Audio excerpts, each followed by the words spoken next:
Hey everybody, welcome to Shit Talk Reviews. We're a group of knuckleheads that like to get together and talk shit to one another around the general whirlpool of music. And occasionally we get fortunate enough to coerce someone unsuspecting to come and join us. Today is one of those days. We are fortunate to have with us Mr. Blake Ibanez, the guitar player for Grammy-nominated Power Trip and Fugitive, just a killer player from Texas. We are psyched to have you. Welcome, Blake. Thanks for joining us.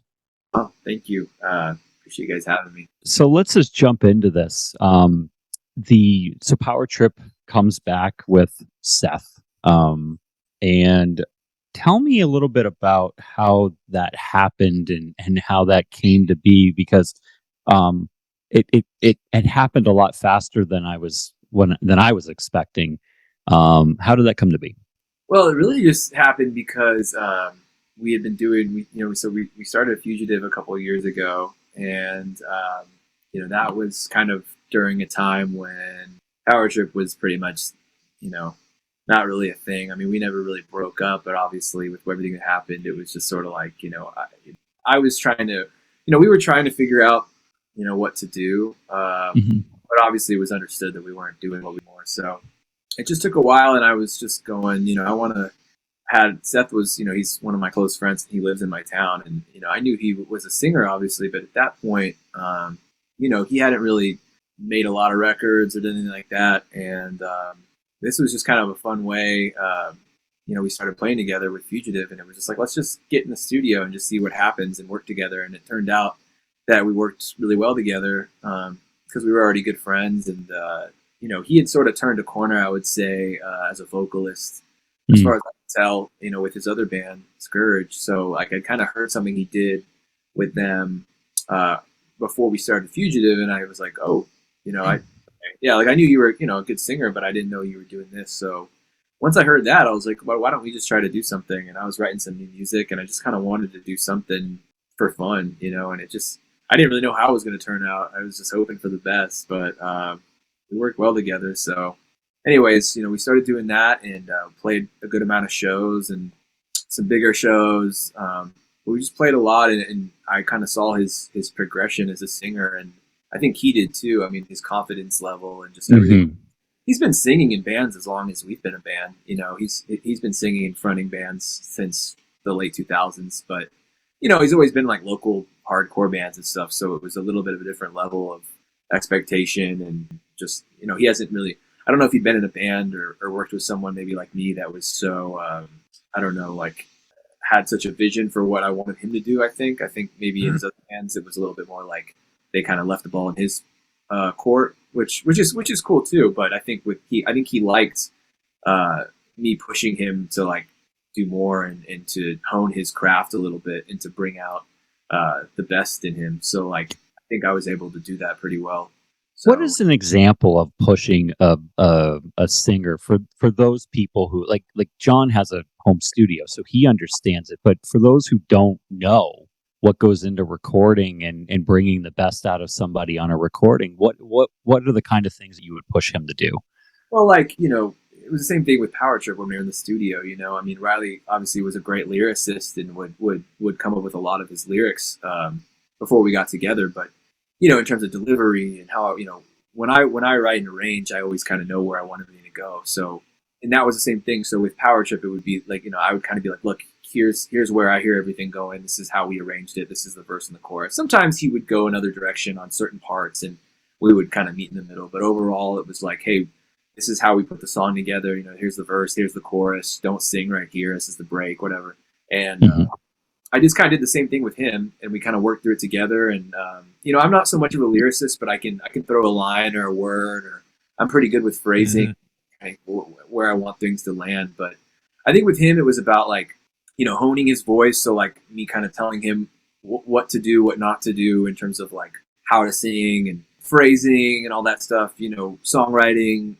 Have kind of showing him my way of doing things and I think he learned a lot in that process. But he's a natural, when he's been on stage a long time, so that was a big part of it. And then once we had done all these Fugitive stuff and we had done these last couple of recordings, it's like he's like his voice is killing it, and like he's really feels good on stage. And it came to, I think I kind of asked him before we even started Fugitive, if you wanted to, mess around and maybe try out or, throw something down on one of these. We had been working on a power trip record that we recorded all the music to. And I think at the time it was like during COVID, and he was sort of like, it was a little soon after everything had happened. I mean, it was probably a year after everything went down, but it was still a little soon, a little fresh. And, he didn't have I don't know if he really had the confidence level yet to feel like he could approach that the right way. I don't blame him, because it was a little soon, and, it was a weird time. But, at this point, it's just, it had been so long, and I think we've been playing together, and, I think Power Trip fans knew who he was.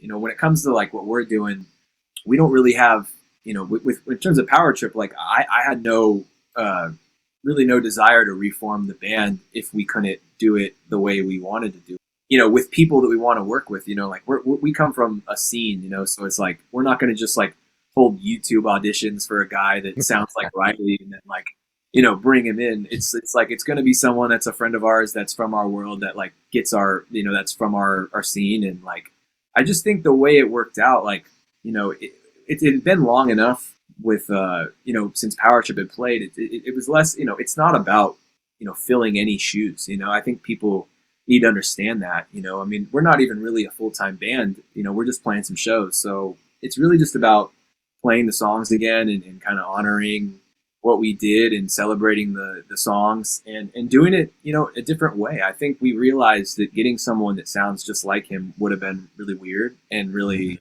I think, not the right thing to do, because, it's just, that's not right. And I think Seth is in the same family tree vocally, but he's got his own sound and his own delivery. And I think he sings the songs a little bit differently in a way that I think is more him. He's his own person. And so we wanted that. So, people, some people, you can't really win, because some people want it to sound exactly the same. It's like, well, Yeah. If we did that, then the same group of people would be criticizing us for getting a lesser version, or, it's never going to be, he's a different person. It's not going to sound the same, but I really like what he brings to the songs. And I think this is the best case scenario for us to play again. And I don't really know what the future holds exactly.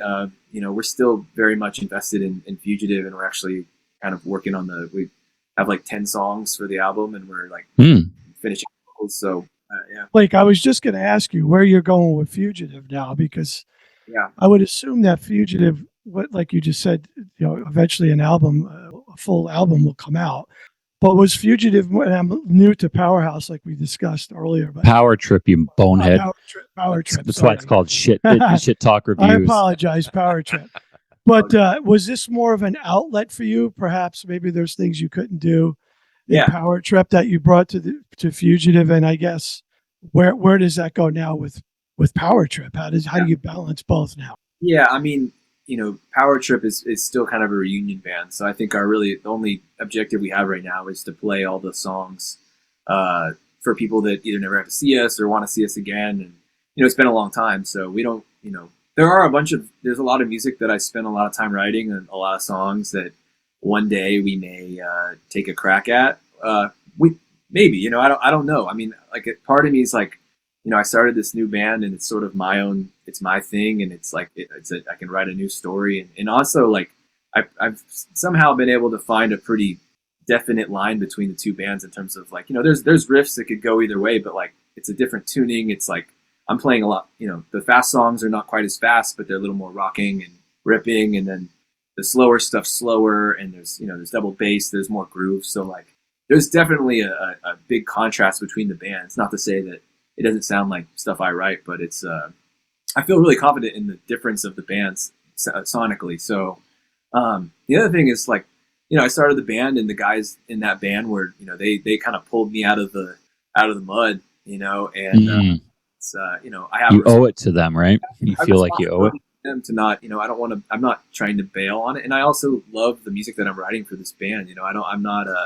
I believe in what we're doing. I think that we can establish this band, in a similar way. Obviously Power Trip's, been around much longer, multiple albums, we're a much bigger band, but it's like, I think, I don't want people to think that like, okay, we got Power Trip back on stage, so I'm just going to ditch this other thing. And, because I respect what we did in Power Trip, and I don't know if it's time to write music under that name again. I think we can perform the songs and celebrate them and with bands all over the place and have a good time. And maybe down the line, there is music that may or may not we might decide to do something with it. Maybe not. I just don't think now is the time. It may never be the time. But I think the first order of business is finishing this Fugitive record, because I'm really excited about what we have.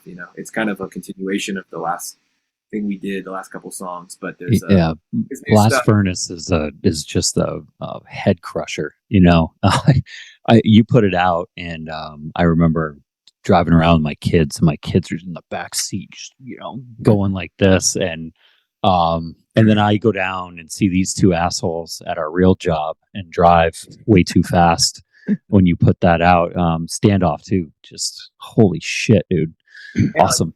It came to that stuff came together pretty quickly, and I was like, I for whatever reason, there's a very even though there's things that are similar between Power Trip and Fugitive, I feel like I can totally write different things with Fugitive. There's so many things, especially on this new album that we're doing, that I wouldn't do in Power Trip. There's not as much crossover as it seems. I mean, there's definitely stuff. There's a few riffs here and there that could go either way, but I just really like what I'm doing right now. So I really want, in the same way that Max Cavalera's got Cavalera and Soul, Tom G. Warrior's got Triptychon, and Triumph of Death, Frost, and all that.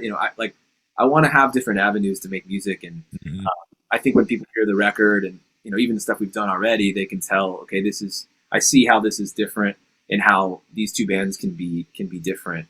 But for now, Power Trip is just we're just playing all the old songs, and trying to take advantage of that and have a good time doing that before we really assess anything moving forward. So I mean, I guess in a way you could say we're back, but we're not really back like we were. We're playing, and then we'll see what happens. So I was going to say, Blake, it's funny you talked about Max Cavalera, because when I put this on for the first time, I was absolutely floored. I was telling the guys, Maniac and the Javelin, the songs are just incredible.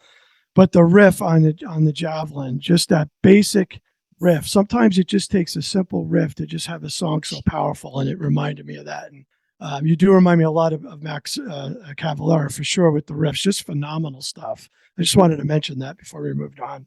Appreciate it. Yeah, he's a big influence, and I'm lucky to kind of been able to meet him and hang out with him a few times. And I think there's some mutual respect there, which is awesome. It's an honor, because he's always been a big influence on me. But that's the thing. He's like that. He's a workhorse. He has all these different bands, and he's always writing. And I think he's able to have different stylistic angles to take with different bands, and I think people love it because he's honest, and he's really doing what he's doing what he's good at, and he does have different sides to him. Soulfly is a different side than all the Sepultura Cavalera stuff, and all these other bands he does, Nail Bomb and everything. I mean, it's pretty cool. He has a body of work, and I'm kind of trying to do that. I do want more to my name than just Power Trip. I mean, I'm proud of it, but I'm always have a chip on my shoulder to kind of do things my own way, in a different way, and play with different people and stuff. So yeah, so far it's been really fun. You and in the Cavalera camp share a resource in Arthur Rizk. How'd you get connected with him? Arthur was he was kind of like a random guy that was sort of found himself in the hardcore scene in Pennsylvania in the 2000s. I think he was like a metalhead for his whole life, and obviously still is, but I think he sort of stumbled into some hardcore bands, and he ended up playing with some really good hardcore bands and those guys, and kind of became the metal guitar player in the hardcore band, which has always been a cool thing. And because of that, we had some mutual friends, and he was the cool, we were just like, who is this guy? Who's this metalhead dude that ended up here? And we just thought he was so cool. And we just ended up kind of becoming friends through those people. And I think he was, he had been recording a little bit and was starting to kind of build a career in recording. And I think those records, when we started working with him, we just met him and just kind of became friends. And I feel like, the records we made sort of set him on a really good path to what he's doing now. And he's obviously accomplished so much since then, but he's, just a really cool guy. He's really fun to be around, and he's, got really good energy, and he's also just a music fan. He's so much music, and I think that's really important, especially if you're a metalhead, to have different dimensions to what your influences are and what you can kind of reach into to be a producer. And obviously everyone likes working with him because he's worked with tons of bands and old bands and new bands. He's a good hang. Yeah, we were talking about him just earlier this evening, and everything that guy gets his fingers into is good. Yeah, and I mean, I think he does, and also he's a fun guy, and I think a lot of the part about being in the studio, especially when it comes to being a producer, is making people feel comfortable and have fun. If the vibe is off at all in the studio, like your engineer's a dick or the producer's an asshole, like that can just ruin the whole session, and also just makes people not want to go back. People just, I think, obviously he's great at what he does, but I think a lot of people just go, oh, we get to fucking hang out with him for a like and fuck around and that's a huge draw, so he's just like personality's a big part of his why people love working with him. And on top of that, obviously he's just he gets good at what he does. So what's your comfort level when you're in the producer role? Like you're talking about working with Seth and pushing him to bring out the best performance. What's your comfort level there? I mean, obviously you've got a vision of what you want to have as an end result, but how easy is it for you to help push people and to, try and accomplish that and draw stuff out of folks? Is it easy for you, or is it a task? Well, I think, if you get along really well with someone, it's not that hard. So Seth and me have a really good dynamic where he kind of knows, he knows he plays ball with my vision and what I think, and I think he trusts me, and so it makes it easy. And even when I'm very direct with him, I say, hey, don't do that, and that doesn't, he doesn't take it. He doesn't take offense to it. He just knows I'm trying to be very straight up and just keep things moving. So, but I like it. I mean, I like the idea of producing. I mean, I could maybe see myself doing something like that in the future. The only problem is I have to really like it. So, and I'm pretty picky about what I like. So, but I do like doing it. I'm a music fan. I'm really into songwriting and nerdy stuff about that, and I like production. I like when we're doing vocals and phrasing and syllables, and I'm into all that stuff. So I could definitely envision myself doing more of it in the future. I just have to really like the project, and it's a little weird to think about doing with someone that I don't know that well. But I think if you have a good relationship with the person and they understand you and they don't get weird about it, then I think it would be fun to do. So have you ever written a riff and you wrote it and you go, oh shit, that's the one? You were just giddy about it. Yeah, it happens sometimes. It's nice when it happens like that, because then you're just you don't think twice about it. Yeah. Gotten better about that. I mean, I think when I first started writing a lot on my own, putting the whole songs together on my own, it was a little harder because you have to kind of learn how to test them the right way, because recording on a computer or whatever, sometimes things can sound better than they really are, or worse than they really are. As opposed to when you're in the room with a drummer and it just feels right, generally you don't second guess it at all. It's we're looking at each other, it feels good, he likes it, I like it. You don't really think twice about it. But when you're at home or when you're doing it yourself, every little minor note is it can be second guessed. So yeah, there's been a few of them. There's been a bunch of them. Especially well, you roll out of bed and you seem to bat 1,000 anyways. I mean, my God, man. I know. Maybe you guys might think that, but no. I think that. Usually, I just run them through the gauntlet. So there's some that don't make the cut, but the ones generally, if I feel good about it, if it just feels good, to me it's the right thing. Because for me, it's as long as I'm happy with it, then I'm happy. If I write it and I really like it and other people don't, then that I can live with that, because I know that to me it's right. But if I felt not right about it and then people didn't like it, it would be worse. So do you have just a folder of back burner riffs sitting on a hard drive somewhere? Yeah, this usually it kind of starts with a voice memo to a drum loop, and then a lot of times what I do is I'll basically just jam on a drum loop for 10 minutes or 15 minutes to a beat, and I'll just kind of go through, and I could have a 10-minute loop and I have to listen back to it, and there could be literally a split second where I do this one thing. I didn't even realize I was doing it when I was jamming. I was just vibing, and Yeah. like that's it. And I think that's the key, is like being able to find those moments and take advantage of them and just be, focus and find all that shit. So, for me, that's kind of how I do it. And I think sometimes they just kind of fall out of thin air. Like, I don't know, like the blast furnace riff, the chorus, like Mhm. I had it in like an old session from something else, and I was like, what the fuck is that? And it's like one of those riffs where I don't even know, I wasn't thinking it through about how I'm picking it or anything. It's just something I did naturally. So like when I even try to show it to people, I have to go, well, what am I doing? But some of these little natural things I do with the way I play, I think I just naturally do them. I don't know. So like with that riff, I'm kind of like muting and laying off the low E string and then kind of playing between it. And I don't like, that's just something I've always done. And sometimes, yeah, that'll happen, and I'll just kind of get the tail of the riff and it's there, and I'm like, that's exactly what I wanted. So You talked about the sonic differences between Fugitive and Power Trip, and I believe, if I'm not mistaken, everything Power Trip related is E standard and Fugitive is D standard. Is that right? yeah, all the Power Trip stuff except for like one EP is in standard. I think one Okay. the first EP is in E flat, and then everything else is in standard. And then Fugitive's just a step down. Tell me how that started. Why Fugitive in D? Yeah, I mean, it does have a big difference. I think the weird thing for me is like a lot of the things that I do, my moves, I guess, they translate really well a full step.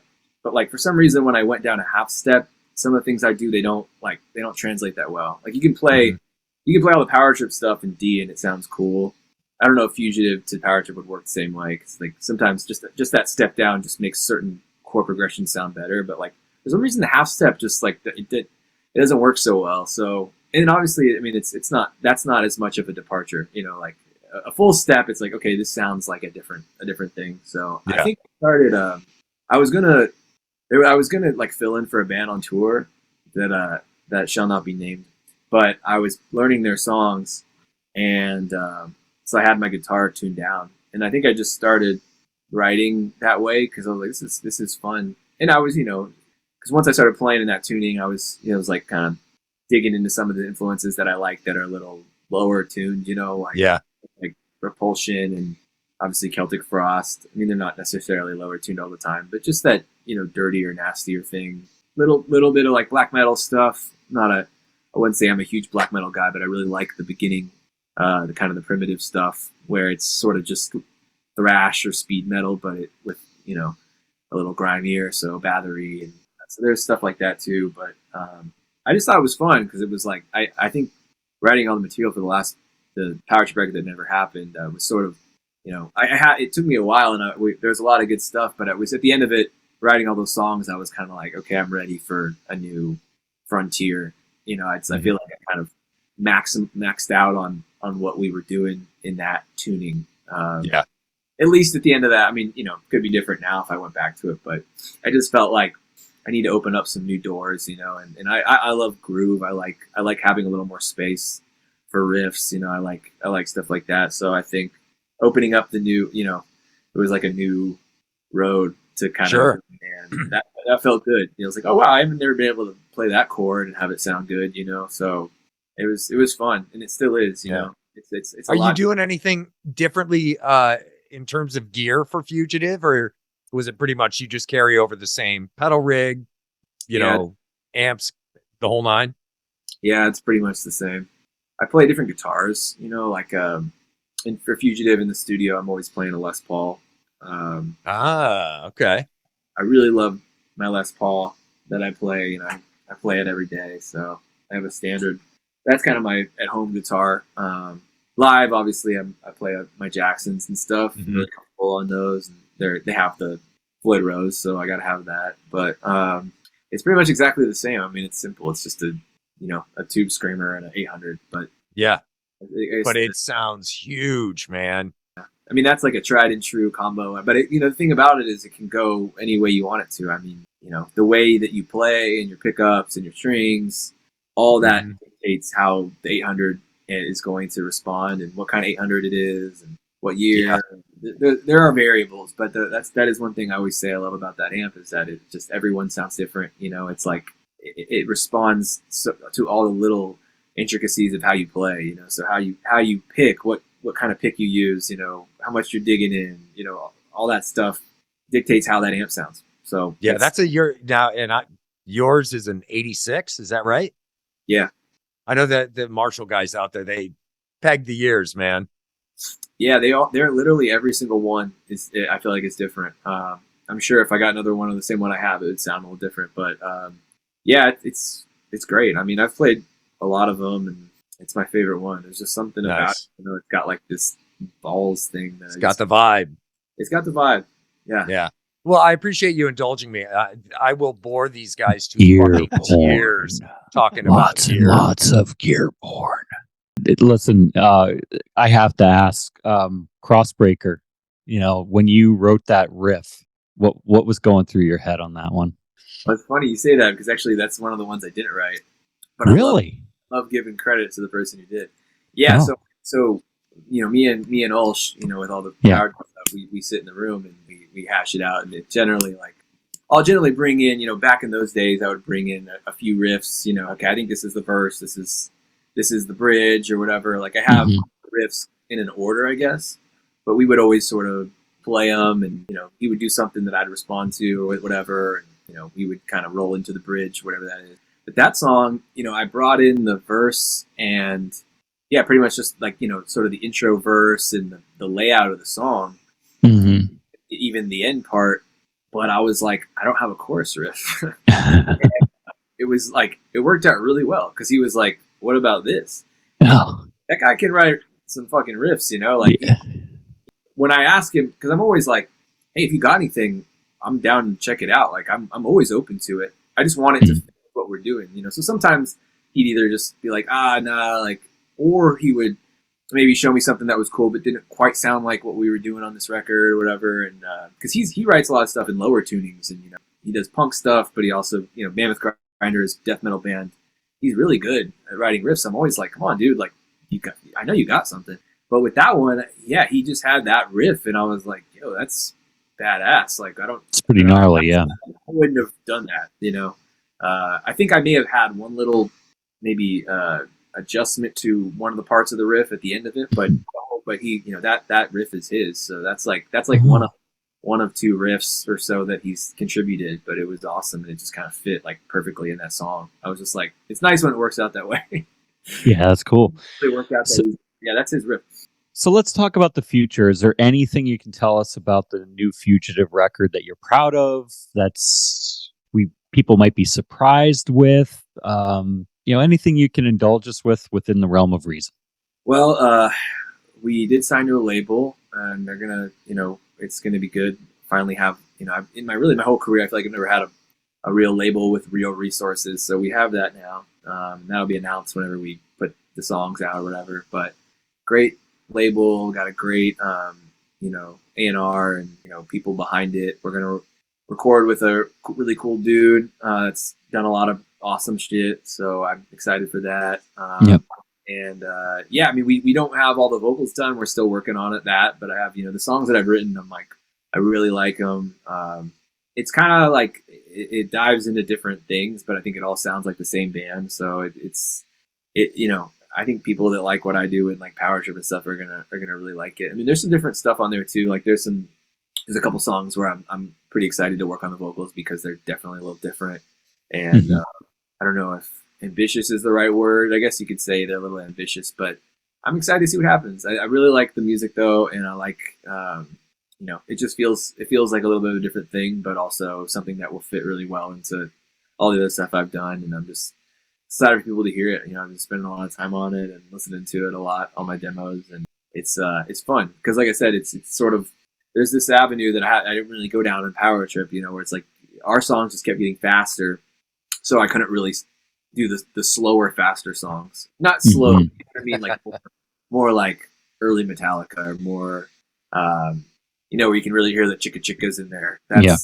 That's, you know, because Power Trip was going like, we were heading towards brutal thrash, like, you know, Demolition Hammer territory, which is cool too. But, you know, I kind of like, I love like Bonded by Blood and like speed metal. Yeah. Like when it's first turning into thrash, like Show No Mercy Slayer. Like that's exactly. Yes. Like I want that, but I want to throw in the later brutal stuff that they didn't know about yet.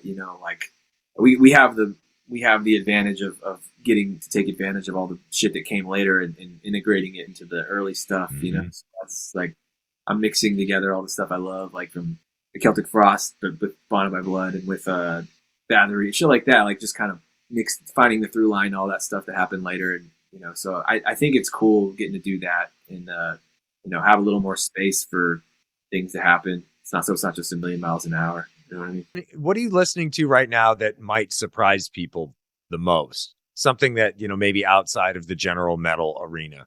Because you've got a pretty varied global playlist, don't you? Yeah. Well, it depends on who you talk to if they'd be surprised or not. I mean, I'm a big, I grew up listening to the Beatles and all that stuff. That's still some of my favorite music. So I'm a big nerd when it comes to rock and 60s, 70s, 90s. I have like singles all over my wall of like, AC/DC, Kiss, Queen, Cars.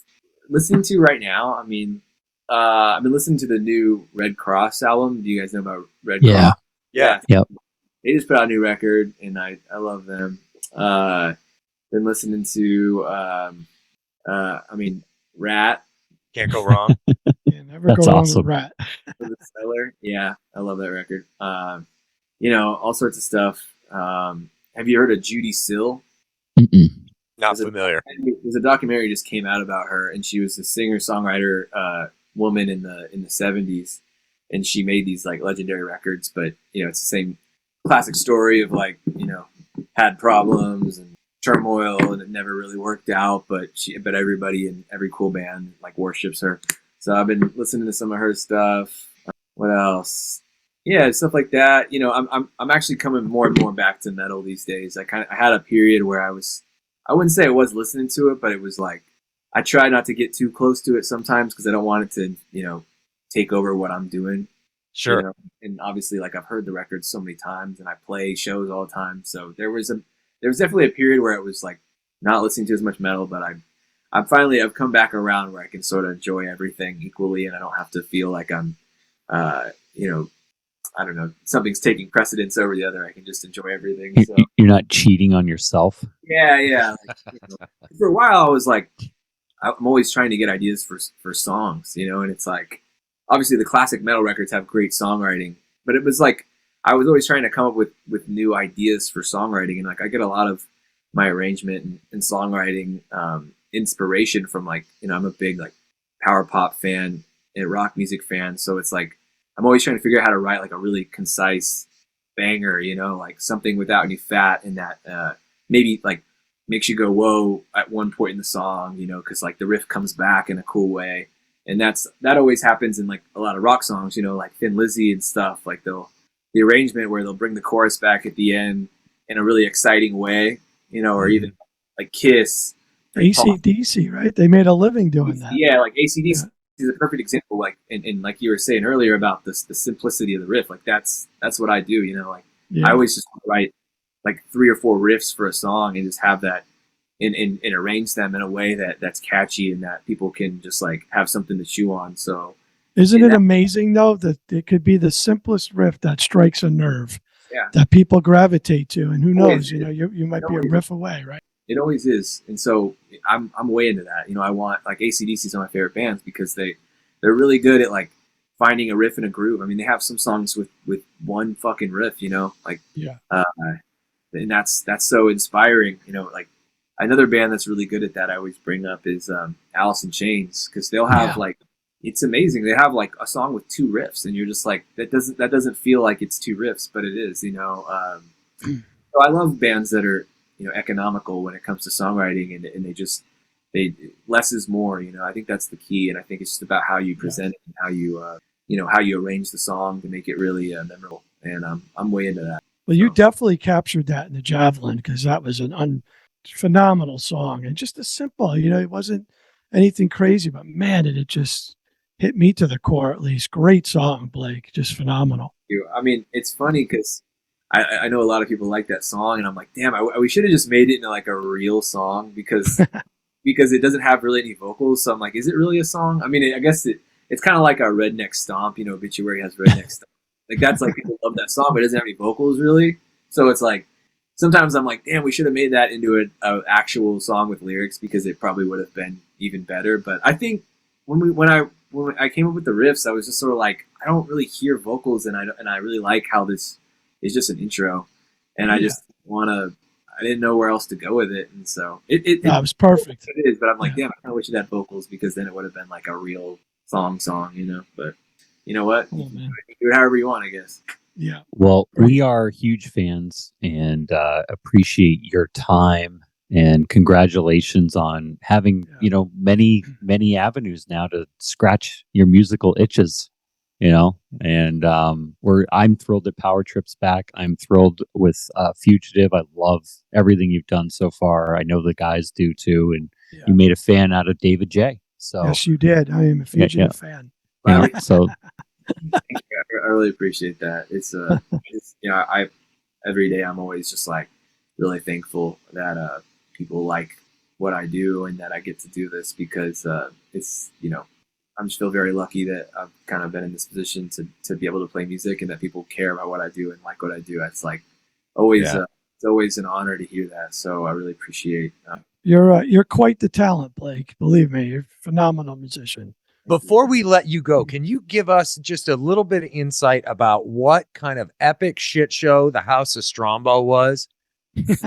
That footage is incredible. Yeah, I mean, it didn't feel that crazy when we were doing it because we sort of like I'm trying to remember exactly how it happened. I mean, we obviously, you know how they do it there. They just have people in this house, and then you come in and play. And I don't really know how they choose them or how it works. I don't even remember if it was like, hey, we're playing at this house, you guys should come. I don't really remember how that worked, or if they announced it and then people decided to come or what. I mean, I feel like people were there to see us, but I just don't really remember how that got planned. But it was weird because it was fun, but it is weird when you play aggressive music or music like that, and you know, anytime there's a chandelier above your head. Yeah, like anytime you go into something knowing you're being recorded, it's hard to get that same energy, you know. Like, I think we played at Third Man Records on that tour, or one of those tours, and awesome. They wanted to record us playing like a couple songs or whatever, and do like a live EP or something. And I want to say it was like the second show of tour, and it's really hard to get in that mode when you know you're being recorded. You know, the live record that we ended up making was really just from our tour. Our sound guy was just recording sets every night, like he would just record the soundboard. So it was a show where it was like we're like there's tons of energy and we're feeding off the crowd and we're not thinking about anything. That's why it turned out like, you know, like going back to the Third Man Records thing. It's like the whole time we knew, like, oh fuck, we got to play well, and you know, this and that. Like, you can't get too into it because you might fuck up, and like it. So there was no vibe, there was no like energy in that room. It's a good room for like a rock, like an indie band, but it wasn't. Yeah. So with the Strombo thing, I think we were kind of like a little. It was the same thing. We were sort of like, you know, we're being recorded. We got to make sure, but it turned out cool, and you know, obviously, like Riley's sense of humor was great for that moment because he always got a kick out of shit like that. Like, you know, oh, we're in a house. This is hilarious. Like, let's fuck this place up type thing. Yeah. He was stoked to kind of joke about that situation. So it was cool. And I know on YouTube love shit like that, you know? Oh, well, I love it. It's some of my favorite live footage, and the album, not to keep you here too long, but the live album is astonishingly good. Presumably for a lot of the reasons that you just said. You know, the capture is so great, the mix is fantastic, the performance is solid across the board. It's just such a high energy fucking record, man, and it's a killer. Yeah, thank you. I really appreciate that. I mean, I was kind of surprised that we were able to find one because you never know. I mean, you play live, it's like every night there can be something, you know. But yeah, our sound guy at the time, he did a really good job working on it, and he found there were a couple sets I think we listened to, and that one was the clear standout, and he did a good job working on it and mixing it and everything. And no, it turned out great, and I was really glad we were able to do that because I think that was a really good snapshot of that era because we've been on, I think that was like we've been touring all year, and that was kind of in the middle of the tour, so we were very seasoned, and we had the chemistry was flowing. And I thought at that point, especially with all the touring and playing, and Riley, I thought was really like in his element at that point. You can really hear it in the set, like he's just really comfortable and carrying really well. And I'm glad that era of the band got captured because little did we know that a couple years later again. So I'm really glad that that's there forever. And like I said, I mean, I'm really proud of everything we did. And when it comes to playing with Power Trip again, we're really just trying to kind of have closure and enjoy those moments again because we didn't, the rug got pulled out really quickly, and it's a little cathartic for us. There's really there's no part of us that's like, oh, we're moving on and this is like, forgetting about the past. No, we're trying to enjoy and relive those moments again. And there's no part of me that wants to forget about everything we did. I'm very proud of all that. And Riley was such a great singer, and we made some great music together. So I just want to celebrate that. I think I want everybody to know that that's what we're doing right now. I mean, it's really not about the future right now. It's about celebrating the past and just trying to honor it and do it justice the best we can with our circumstances now. And I think we're doing that. So that's awesome. Great. That's great. Yeah. For what it is. Well, thank you for doing that. And the library just needs to be played live. I mean, there's so many. It's so great, and so many fans appreciate it. And I've watched the videos online, and people are eating it up. And I'm happy for you, man. We're all happy for you, and thank you for writing the soundtrack to our lives. We've really we're very lucky. Thank you. That's really cool here. Thank you guys. Appreciate it.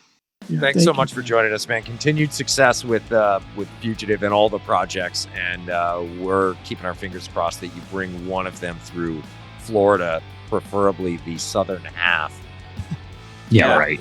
If we need to fly, we will. Yeah, we'll be out there at some point in the next year. I know that, so we'll nice. we'll be over there. All right. Nice. Well, we'll see you. We'll see you live. Thank you. Beers are on us. Thank you, guys. Thanks, Thank you, brother. Sir. Appreciate it. Good night.